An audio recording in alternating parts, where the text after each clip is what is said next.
Boker Tov. A good Erev Shabbos, Yed Nainim. Today's daf is daf Pei, number 80. So that means we're halfway through, right? Almost halfway through.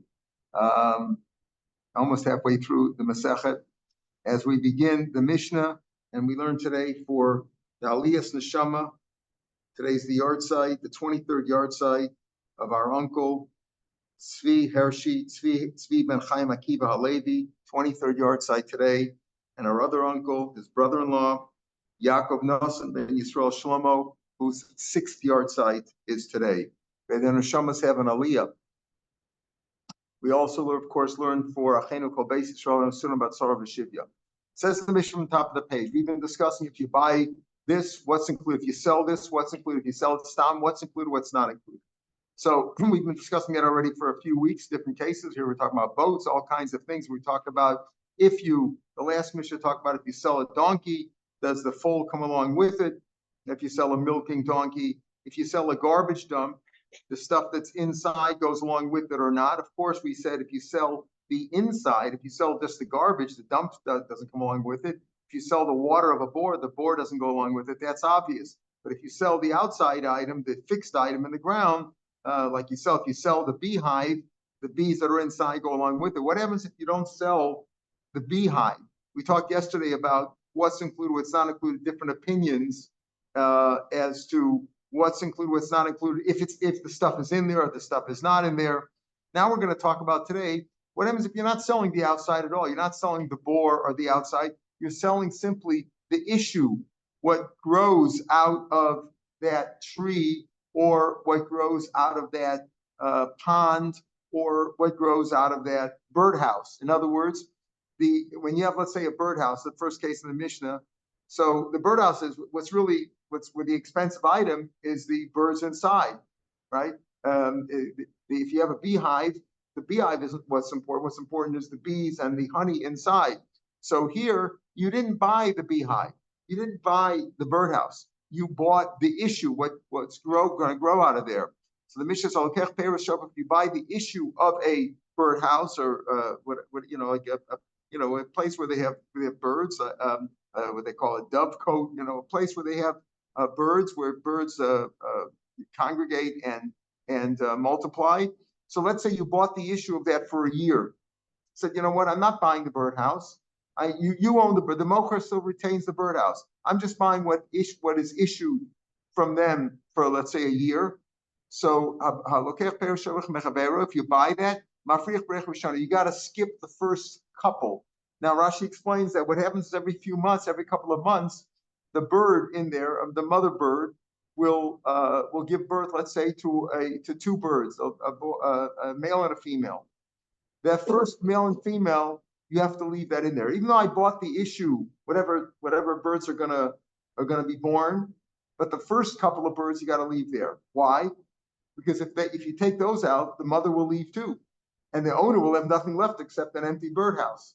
In other words, you didn't buy the birdhouse; you bought just the issue. So you have all these cases that we're going to see that you're buying what grows, but you have to leave the seller with a functioning birdhouse. So here too, you have to leave them the first pair of birds. Berechim is like the first brood of the first pair. So let's say you bought the issue of a beehive. What you have to do is now it grows like a new swarm or a new camp of bees every 9-10 days. Rashbam explains. So the first 3 swarms you could take. As I bought the issue of a beehive. The buyer gets to take the first 3 swarms. Now, Masaris is a strange lashon. Masaris can mean 2 things. It can mean that he's emasculating them, castrating the birds. How do you castrate the birds? We'll talk about that. The birds, not the birds, the bees. Birds and the bees, right? So you're castrating the bees. Or Masaris could also mean that you skip. We'll talk about that in the Gemara. But the Pashut Pshat, as we'll say, in the Gemara, the preferred Pshat is that you skip. But Masaris simply means that they are that the owner. What happens is this. In other words, I bought the issue. I bought all the bees that are going to grow, that you're going to have, they're going to be born in this beehive for the next year. Let's say I bought of this season. I bought the bees. So the first 3 swarms every 10 days, like a new group is formed. Those 3 I could take. Afterwards, the owner is entitled to emasculate, to castrate the other bees in there, so that instead of being preoccupied with pruavu, with promulgating the species, they'll be making honey, and that's what the owner wants. He wants to keep his beehive functioning. Beehive has two things in it. Number one, it grows bees. Number two, it also produces honey. So he says, if you bought the issue, you're entitled to three. The Pashut Pshat is you're entitled to 3 swarms, and that's it. Afterwards, the owner can do something to the bees which will cause them to spend all their time producing honey, and that you're not entitled to. You just bought the bees that are going to grow that season. If you bought from the beehive, you bought chalos devash. Let's say you bought the honeycombs that are going to be produced there. You bought honeycombs. Again, you bought the honeycombs that are going to be issued, that are going to be made in the course of the season or the year. You have to leave two honeycombs. You got to leave like 2 rows. Why? So that otherwise, again, the beehive will cease to function, because you got to leave two honeycombs in there for the bees themselves for them to get nourishment from the honey. Because if there's no honey left in there, they might leave 2 and jump to another beehive. So you have to leave a functioning beehive in there, which means with at least two honeycombs. Again, these are all things that you bought the issue of this item. You didn't buy the beehive. You didn't buy the bird cage or the bird house. You didn't buy that. You bought the issue. So you have to leave it as a functioning thing. The seller is entitled to keep his functioning house, whatever you want to call it, the bird house or the bee house, the beehive. And this is how you have to keep him functioning. Let's say you bought olive trees to cut down for wood. You needed firewood. Again, you have to leave him. You didn't buy the tree. If you bought the tree, we talked about buying the tree, what you're entitled to. But here you bought the output. Let's say that's a good one. The output of the trees. You're entitled to cut down the trees, but you have to leave a little bit. What's a little bit? You have to leave 2 shoots or 2 branches so that the olive tree can grow again. Each tree, you got to leave a little bit. Another lashon of Grufius is, we'll see in the Gemara, that when you buy a tree, when you buy the offshoot of a tree, you have to leave enough for it to regrow. So Grufius could either mean branches or shoots. It could also mean like egg growth, like a fist, meaning a tefach. So that if you buy a tree, you bought the tree for the wood. You didn't buy the whole tree. You just bought the tree for the wood. You got to leave, let's say, 2 tefachim of the tree in the ground, so that stump can regrow and rejuvenate itself. So these are all things that you didn't buy the whole thing. You just bought the offspring or the offshoot or the issue of the main item. Says the Gemara. So if you pardon? One thing that Gemara is not talking about is the queen bee, which controls all the bees, right? All the bees, right. Maybe and they do the work. They do the work, right. But they also promulgate themselves, right? And they also create things. So maybe there's many queen bees. I don't know how it works. But Rashbam explains that every 9-10 days a new swarm is created. Rashbam calls it a machane, like a whole group. So maybe they each have I don't know. We have to get what do we need? A zoologist here, entomologist here to explain the whole thing. Okay. Anyway, says the Gemara. So we said in the Mishnah that if you buy the offshoot of a birdhouse, you have to leave for the mother, the mother bird, in order for it to remain there, you have to leave its first 2 children, so to speak. You gotta leave its first 2 children and her husband, presumably, right? You have to leave her husband, so she'll stay there and create more. Otherwise, how is she gonna have? You're not gonna create any more if she doesn't have a husband. Okay, but we're saying over here, you gotta leave the first pair of birds. You have to leave not only the first set of birds, but the second set of birds also. So which one is it? Amrav Kana Lo Kasha. Allah Halima. You gotta leave. Listen to this. You gotta leave for the mother bird. You gotta leave her 2 children there who are gonna procreate. Don't ask me about incest. I don't know how that works, but they leave a boy and a girl, and then they have children from that. Okay. So Lo Kasha. Allah. I don't think incest applies by animals. It says Lo Kasha. Allah Halima. One is for her. One is for the mother. In other words, the mother that we talked about has to have her 2 children have to remain there, otherwise she'll leave. The daughter also has to have her 2 children, or else she'll leave. Says the Gemara, why? What's wrong? The mother is attached to her daughter. The mother will stay if she has a daughter there, her children. Bazuga and her husband, right? She'll stay there because she's attached to her daughter and to her husband. The Shafkina law that you leave her. Inami. Why don't you say also that the daughter will remain? So she'll also remain because her mother's there and her husband is there. So her batzug, her mate is there also. The Shafkina law. So why do you say that you have to leave not only the first set of birds that were born, but you have to leave the second set, the ones born from the first set? Why do you have to do that? Why can't you, just like the mother has enough with her child and her husband, the child also has enough with her mother and her husband? So the answer is no. Ima brasa mistafza. The mother's attached to her daughter. Brasa ima lo mistafza. The daughter is not attached to the mother. It's like we say, the mother's more attached to her children than her children are attached to her. That's the nature of human beings and also of animals, as we see over here, right? Somebody once said that animals don't have any relationship with grandparents or grandchildren. I don't know if that's really true, but that's one of the differences between humans and animals, is that animals do attach to their children. Again, the Gemara is just saying that children are not as attached to the mother as the mother is attached to the children. So if you leave the children of the mother dam, the mother bird, she'll stay there. But why will the children stay?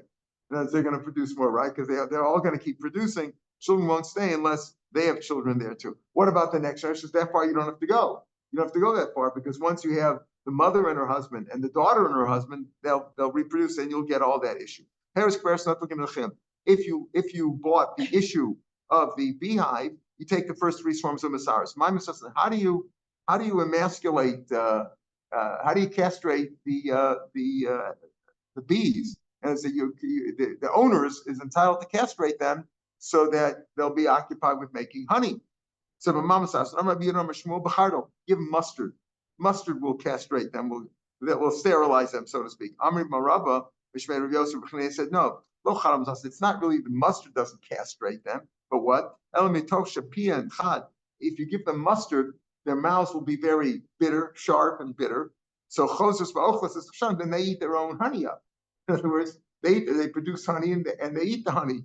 He says that they're so bitter, they'll be so busy eating the honey. Rashbam explains they'll be so full of the honey, and we talk Sviyosim because they'll be so fat and so satiated, but they won't be involved. They won't be involved anymore in period because they're just so fat and full that they're just busy with eating. So that's the idea, because they constantly eat. They're overeating to compensate for the bitterness of the chama. Rav Yochanan says that the saris does not mean at all that the owner is entitled to castrate the bees afterwards in order so that they should be concentrated on producing honey. Rav Yochanan says no. Masaris means means is this, that you take. It doesn't mean b'chlal. There's nothing to do with castrating. It says when it says umasaris, he means that Rashbam says 10 lines from the bottom of the page in the Rashbam. Means skipping. Sirusin. You skip it. You skip it. You take gimel lechil like that. In other words, when you buy the issue of the beehive, you're entitled to take the first, third, and fifth swarms. Groups that grow every 10 days. The first group that goes nice, you can keep that. Then you have to keep the other one. The seller keeps the other one. And then you take the third one and take the fifth one. They'll both have good ones, because as the swarms go on, after every 10 days, they get weaker and weaker. I guess the species gets weaker and weaker. So this way, they divide it up this way. You're entitled to the first three swarms, but not the first three, the first, third, and fifth, and the owner gets the other ones. And then he's entitled, the first three swarms, he's entitled to take first, third, and the fifth one. Afterwards, they switch off. The first three, in other words, afterwards, the first, third, and fifth he takes. Then afterwards, he takes one and leaves one. It's almost really the same thing. He takes one and leaves one. It's really hard to understand that. Why? In other words, he's saying is, the way Rashbam explains it is that he takes the first, third, and fifth, and then apparently afterwards he's not entitled to any more. Takes the first and fifth. The way he explains it in the Brisa, and Rashbam says that's the psak. Take the first three, but take Nochem B'Zeh Achazeh. The first three he gets immediately. Takes the first three. afterwards he takes one and leaves one. A little bit different the way it seems in the Gemara. Rashbam says, that's what the in other words, that the Mishnah seems to say that you take the first three and then you skip. You take the first three swarms, and then you skip, leaving one, alternating, keep one for yourself and one for them. But in the Brisa, he says, Masisa the Brisa Iker, the Gamlosh Mishnah Tani Masaris, Mash Mishatrilo to Gimlachim Ritzuf, Yachach Masaris Kol Elachet. In other words, Rabbi Yochanan said that the way is you take the first, third, and fifth. You take the first, third, and fifth, and then afterwards you alternate. Okay, it's in he said in the Brisa it says, and that's what Rashbam brings down. No, I'm sorry. Rabbi Yochanan says, you take the first three, skipping them around. Maybe you don't get any more. Maybe that's what the mission means. You take first, third, and fifth, and that's it. And the Brisa says, no, you take the first three, you take the very first three, 1, 2, and 3, and then afterwards you skip around, you skip one, taking one and leaving one. So different ways to learn. And Rashbam says that's the halacha. So the Brisa Iker, the Gamlosh Mishnah Masha Umasaris. It's mashma that first three, you take the first three swarms and then you alternate. Not like Rabbi Yochanan said, you take the first, third, and fifth. Chalos dvash meniach shtei chalos. Again, if you bought the honeycombs, the produce of the beehives, then you can get them all, but you have to leave two so that the bees will have what to eat in the wintertime when nothing is being produced. Amar of Kana, dvash mikveres en yosim de ma'achalol. Now we're going to talk, what is dvash? Is dvash a food or is it a liquid? Is it tamei or not? So Rav Kana says that when you have honey in a honeycomb in the beehive, the honey in the beehive is always considered a machal adam. It's a machal. What does it mean? It's a machal adam. That if you have a kibetza, it could be metame. Any food can receive tumah, even if it's a mashu. But Rashbam explains, like we had elsewhere, that a food that if you have the size of a kibetza, the size of an egg, that could be metame other things, other food.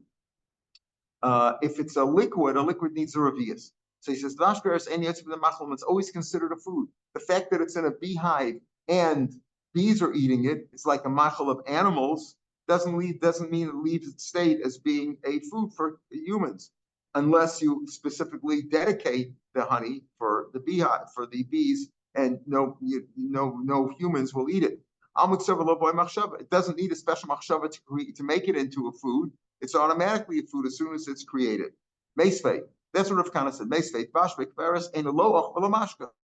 Tvash in a beehive is not an ochel, not a mashka at all. And Rashbam says, 3 lines on page, normally food to receive tumah, any amount, even a tiny amount can receive tumah from something else, from a dead body, even from other food, if the other food was a kibetza. And if it was a liquid, it had to be the size of a rabias. Fine. It can receive. But over here, this is not even a food. It's not makabel tumah.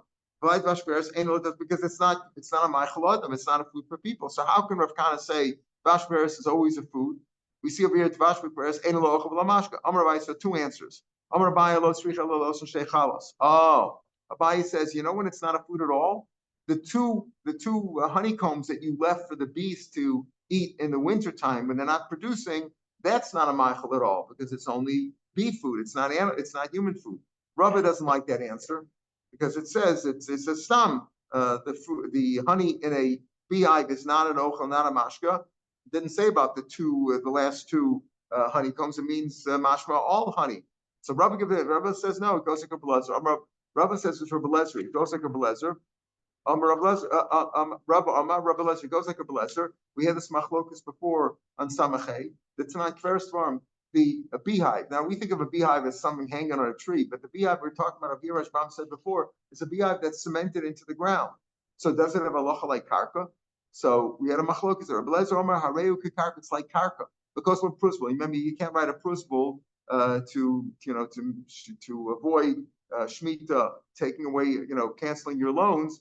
And you can write a prusbul. You can only write a prusbul if the lover, the borrower, has some karka, any amount of karka. As we said, either because it's a normally it's a milslo shchicha that he doesn't have karka, and they didn't make a takana prusbul on a milslo shchicha, or for other reasons. But you can write a prusbul if all the lova owns is a beehive in the ground, you can write a prusbul. You can't be makabel tuma. Anything attached to the ground is not makabel tuma. We're not talking about saras or the house. We're talking about regular makabel tuma.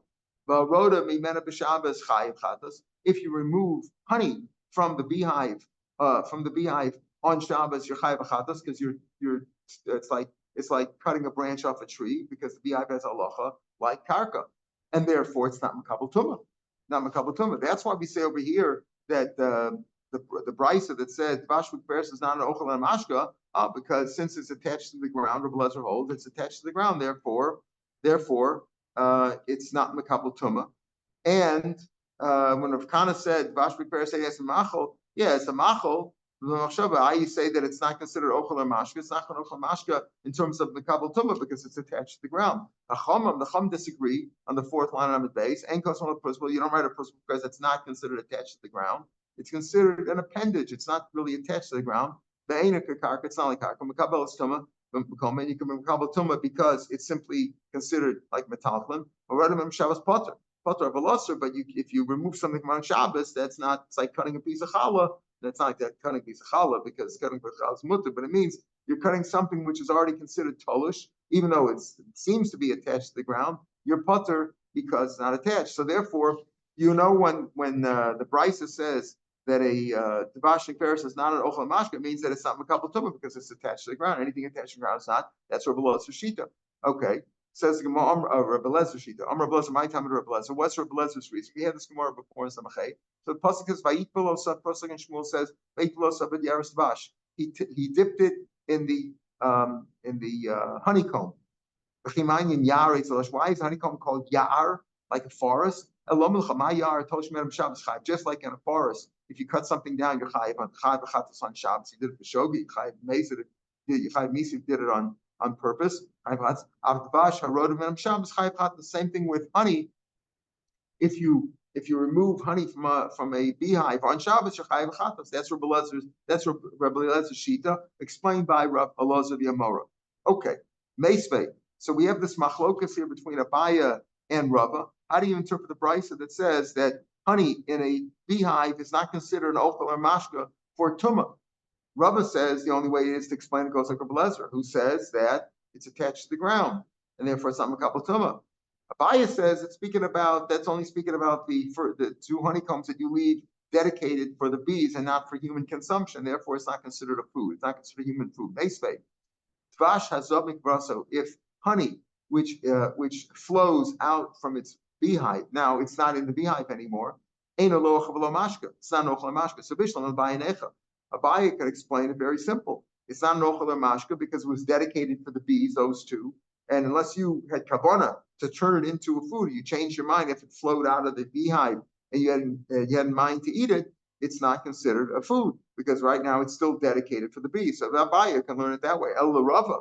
But according to Rava, Kasha, how is Rava going to explain it? Says Rashbam, El Rava de Loboy, he doesn't want to say, he doesn't want to say it's speaking about the two dedicated honeycombs.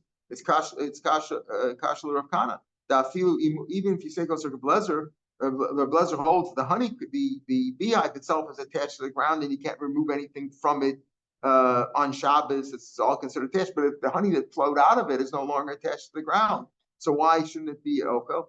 El Rava Kasha. Amrab Svid could go and Shazava Gabi Klimius. Very simple. When it was in the beehive, again, according to Rabbi Lezer, it's attached to the ground and it was dedicated for the bees. As soon as it came out, it fell onto a repulsive, a dirty kli, and therefore it never became a human food. It was never roy for human food. Even the Rashbam goes on a few lines below us. Even the betoch slavi chashvo, Rabbi Lezer. You need a machshava to say, I'm going to eat it anyway. I don't care if it's during what. I will leave it Rabbanan. But according to Rabbanan, the Chashiv Rabbanan, Reb Lezer, again, Rava says that the one who says that it's not an ochel mashka is going like Reb Lezer says when it's attached to the ground, not makabel tumah. Right? So when it's attached to the ground, it's not makabel tumah for that reason. All right, Reb Lezer. Right? V'hashta, keeping the b'tochak beres lavi chashiv ochel Reb Lezer. In the verse, not considered a while it's in there, it's not consistent because they're attached to the ground. It's not an ochel. V'hashi, when it leaves it, fell into kumos. Therefore, you need machshava to turn it into a food. Otherwise, it's not a food. So Rabban will say it is considered a food when it's in the kveros, not the last two combs. He's not talking about the last two honeycombs. He's talking about all the honey in general is considered food. It's not until even a dog won't eat it. So in other words, if it's considered a food in the honey in the beehive, when it falls out of the beehive, it's still considered a food as long as a dog would eat it. Once it's an ochel, it doesn't get puzzled from becoming an ochel. It doesn't lose its shame ochel as a food until a dog won't eat it. If it wasn't considered a food, then it wasn't a food then. It's not a food now, even if a dog would eat it. And he says he doesn't like that answer with the klimos because he says if it fell onto chips, she'ein roy lasvel gavi klimos, it's considered a food. Some people eat from a dirty plate, a dirty vessel. Rachel says, but if it fell on when it flowed out of the beehive and it fell on chips, it was impossible to pick up, so therefore it never had a shame food.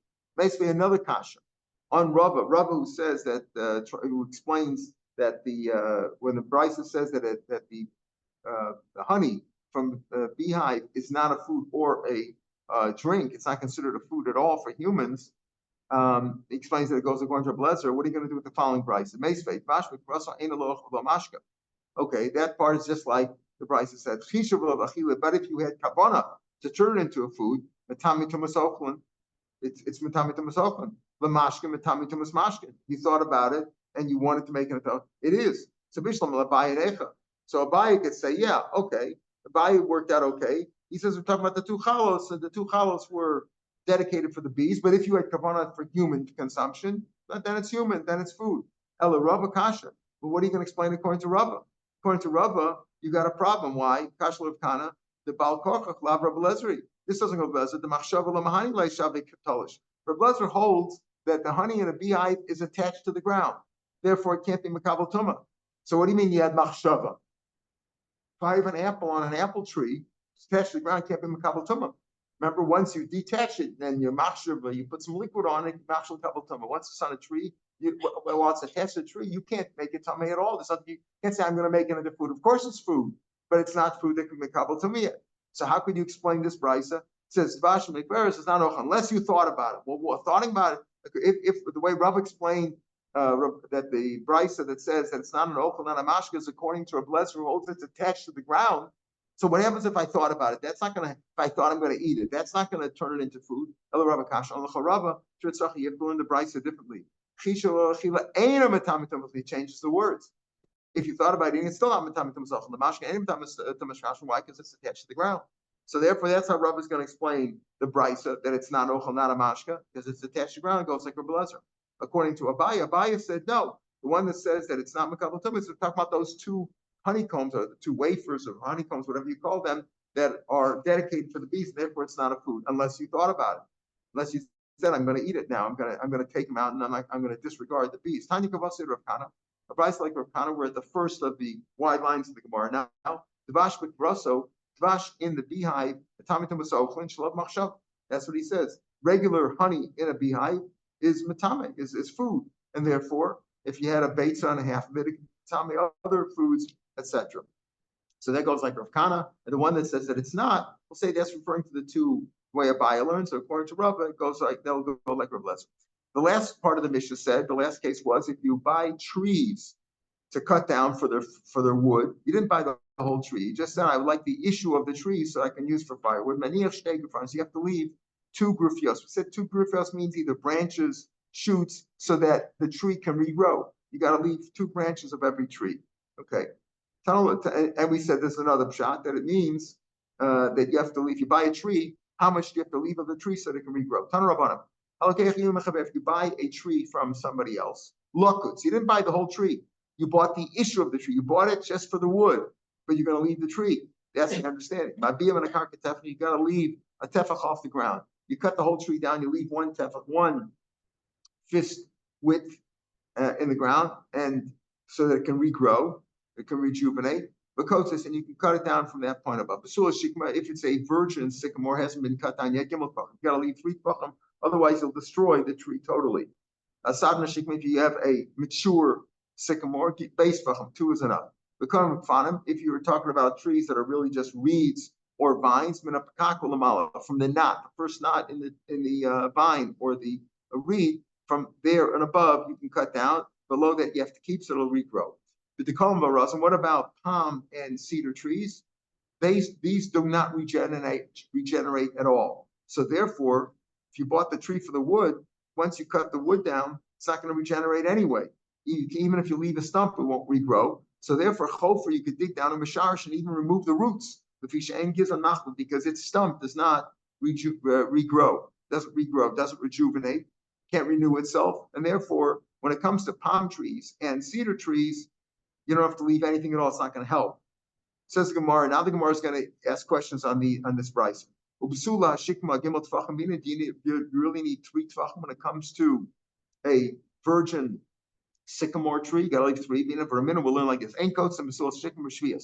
On Shvius, when you're not allowed to improve the trees, improve the crops, improve the trees, you don't cut it down, right? You don't cut it down. Neishi avoda. You don't trim it. It really means over here, yankos means you don't trim it because that's improving it. You're not allowed to do that on Shvius and Shemitah. The regular way to do it, yeah, that would be forbidden. But what you could do is you can cut it down in a way that it'll be injurious to the tree. What could you do? Right? Ella, what do you do? Review explains. Ella, you got to leave 10 tefachim from the ground. If you cut it down above 10 tefachim, that ruins the kotzeitz. That ruins it. So don't do that. Oh, gomein im haaretz. It's not haaretz.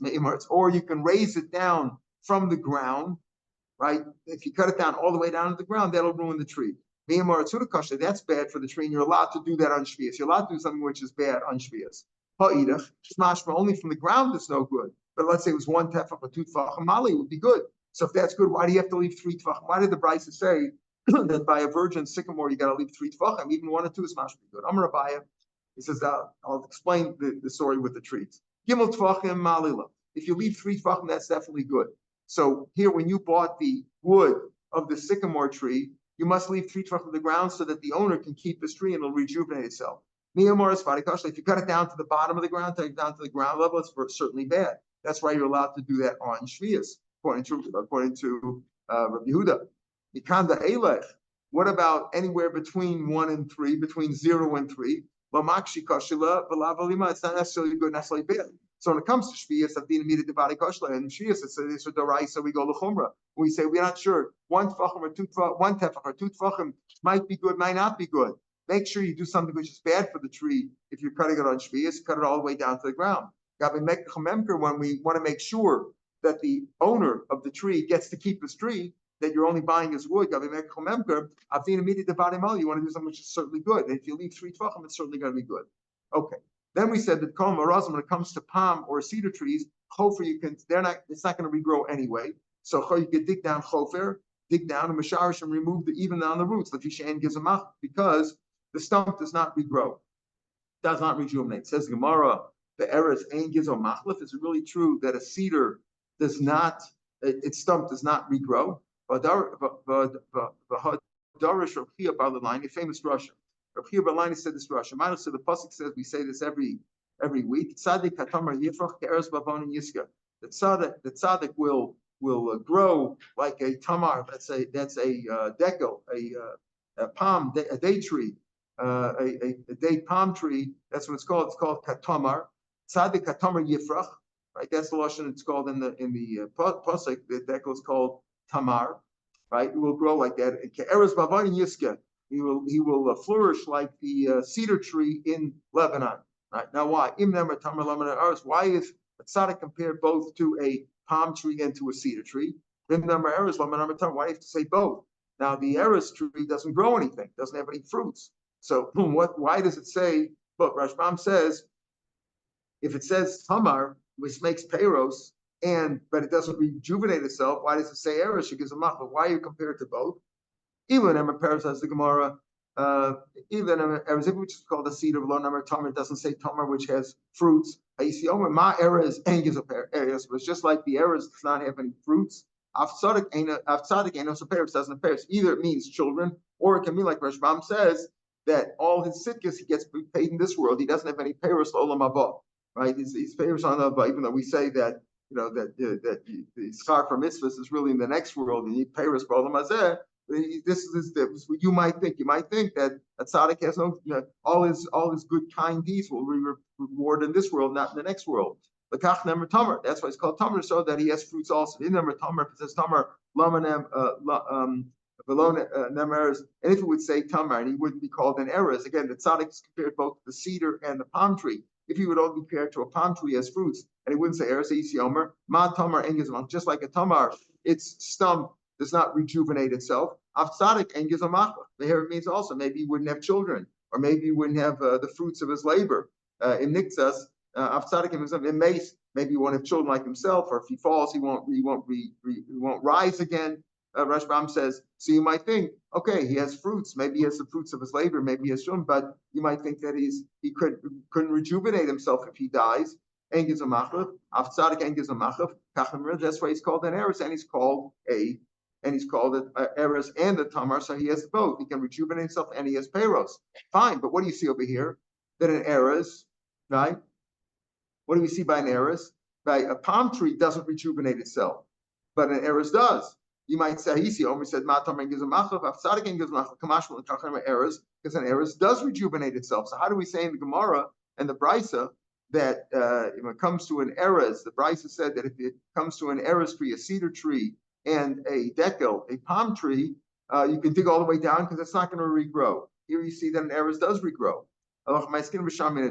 There's many kinds of cedars, as I mentioned before. That palm trees, how many species of palm trees? 3,000 species of palm trees. There are many species of cedar trees. Yeah, when you say over here that you can dig down and cut it all down, we're talking about the species that does not rejuvenate itself, right? But the ones that do rejuvenate itself, that's different. That you'd have to keep a few tvachim so it can regrow from its stump. Karabba Barafuna, Dam Rabafuna, Rab, he says like this, they said in the yeshiva of Rab, Yud Mine Rosenheim. Said there were at least 10. There could be more than that, offshoots of that, like different subdivisions of that. But it says there's at least 10 kinds of cedar trees. Shenemar says in the pasuk, Etain b'midbar, we'll put in the midbar, Erez, the cedar, Shita, we'll see, these are all different kinds of cedar. Hadas, the myrtle, all considered kinds of cedar. The Shemen, oil tree, Asim, and it goes on with other cases, with other examples that we're going to explain what they are right now.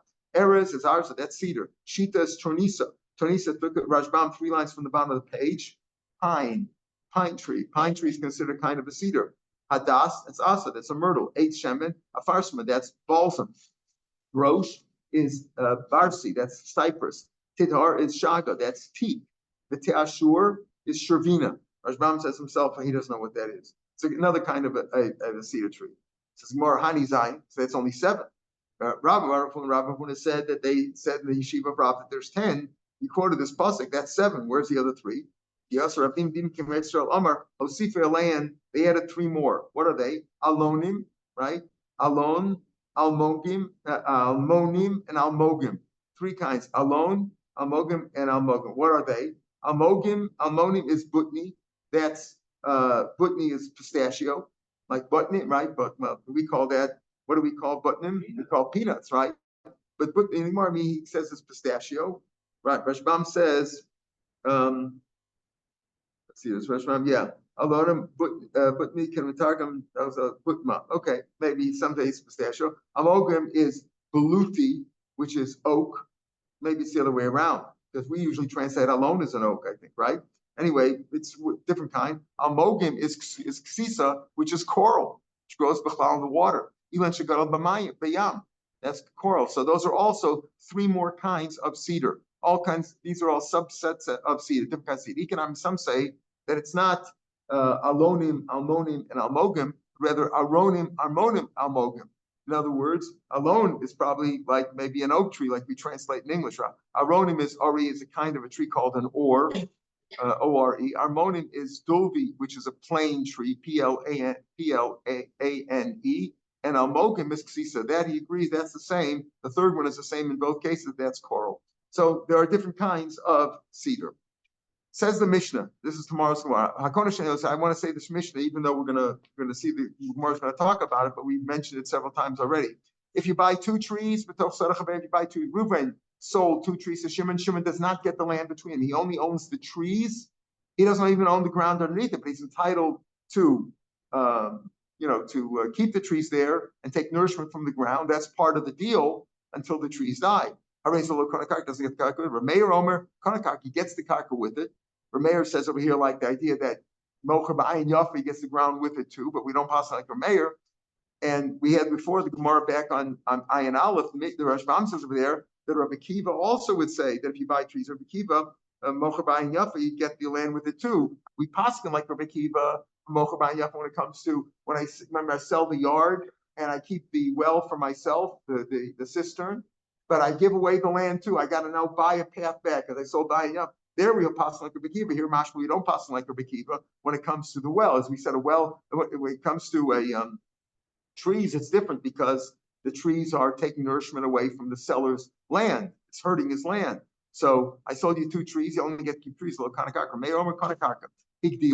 If the trees grew, now the owner has been mishabed, he's obligated his land to keep these trees nourished, right? You can't say, the owner can't say, okay, I sold you the 2 trees, now get your trees off my land.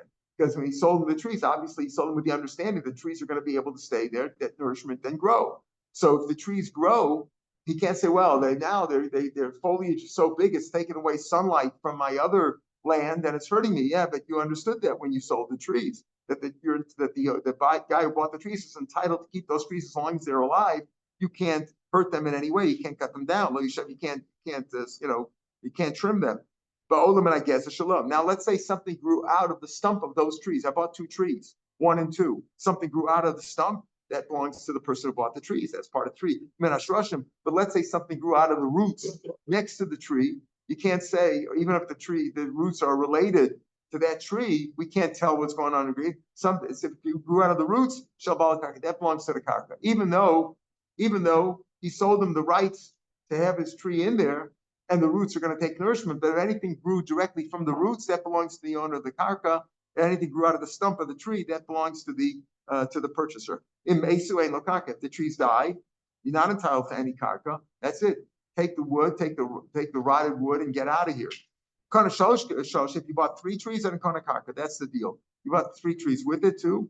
Even if you say the mocher b'ayin raw mocher, but 3 trees, you're getting the land with it too. Igdilu. Now, once you get the land, you own this land.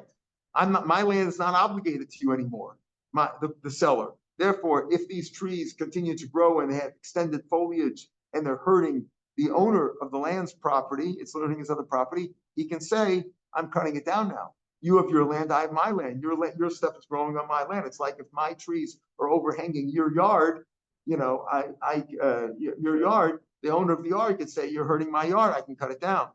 Now, anything that comes out of the stump, anything that goes out or out of the roots, because since you own the land between their two, anything that grew out of this tree, whether out of the stump of the tree or out of the roots of the tree, belong to the purchaser. And if all 3 trees died, you're still entitled to plant something else because I own the karka there. It's my land. Therefore, I can plant whatever I want there.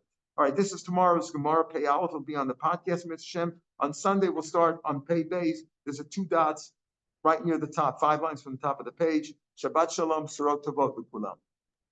Shabbat Shalom. Regards to everybody. Your father should have an aliyah. Amen. Amen. And Uncle too. Yes,